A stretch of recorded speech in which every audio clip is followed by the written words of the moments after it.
Le secrétaire d'État américain John Kerry demande aux Israéliens et aux Palestiniens de ne pas perdre l'espoir d'arriver à un accord de paix.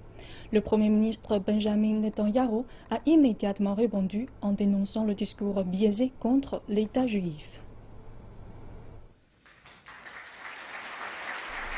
John Kerry s'éloigne peu à peu de la diplomatie au Moyen-Orient avec un avertissement pour toutes les parties concernées. Dans un discours d'adieu au département d'État américain, le secrétaire d'État a déclaré que la vision d'un Israël et d'un futur État palestinien vivant côte à côte en paix était menacée. Le président Obama et moi savons que la prochaine administration pourrait prendre un chemin différent et même rompre avec les politiques américaines de longue date sur les colonisations, sur Jérusalem et sur la possibilité d'une solution des États. C'est à eux de décider. C'est comme cela que nous travaillons. Mais nous ne pouvons pas, en toute conscience, ne rien faire et ne rien dire, quand nous voyons l'espoir de paix s'éloigner. Les efforts de Kerry pour arriver à un accord ont été abandonnés en 2014, menant à une période de tension entre les États-Unis et Israël. Cela a abouti à la décision la semaine dernière de l'administration Obama de ne pas exercer son droit de veto au Conseil de sécurité de l'ONU, lequel a voté pour condamner les colonisations israéliennes.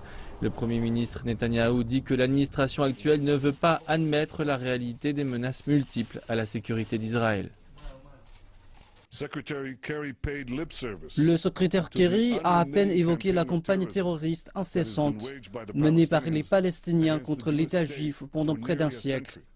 Ce qu'il a fait, c'est utiliser la plupart de son discours pour accuser Israël pour le manque de paix, en condamnant ardemment une politique pour permettre aux Juifs de vivre sur leur terre historique et dans leur éternelle capitale, Jérusalem.